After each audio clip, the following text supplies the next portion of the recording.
If you're considering getting married, and if you have assets of any significance, or if you think you might develop assets of any significance during the marriage that you would rather not share with your spouse, you might need or want a prenup. That's a premarital agreement, sometimes called a prenuptial agreement. And it's just a contract between you and the person that you're going to marry that says who gets what in the event of the marriage unraveling. These are very hyper-technical documents. These are not the kinds of things that can be drafted by people who have no experience doing it. This is not the kind of thing you can just punch up on the internet and fill in the blanks. California in general, wherever you live, Ventura County, Los Angeles County, no matter where you live, California has a very sophisticated set of laws and cases that govern premarital agreements. It is not for the faint of heart. Drafting a premarital agreement is like handling nitroglycerin. It can, in fact, blow up in your face when you need it the most.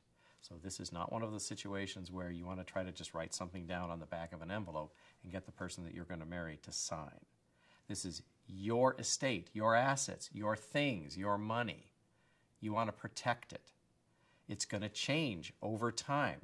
And you don't want any of the complicated laws of the California Family Code to impact your rights and your responsibilities with respect to your money and your estate. The purpose of a premarital agreement can be phrased in many, many ways. It can be justified in many, many ways. But the truth of the matter is, it is a very effective device for financial planning for the future.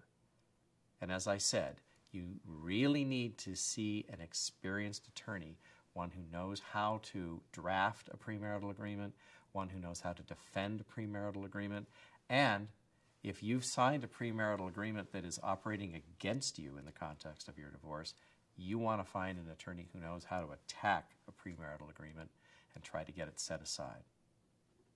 If you're wondering if you can sit down with your soon-to-be spouse and just write out a premarital agreement on a piece of paper and whether that will be valid, the short answer is maybe. It's a very, very technical area of the law. There are a lot of requirements, procedural requirements. In certain instances, lawyers have to be involved with certain kinds of agreements.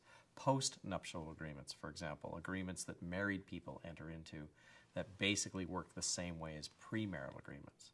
That said, if you and your spouse sit down and write the provisions of a contract down on a piece of paper and you both sign it, you've got a contract. Whether or not it will actually meet all of the very hyper-technical criteria and requirements of an enforceable and valid premarital agreement is something that really can only be decided on a case-by-case basis. This is one of those areas of the law where you really should not try to navigate those waters without an experienced premarital agreement family law attorney working with you and advising you.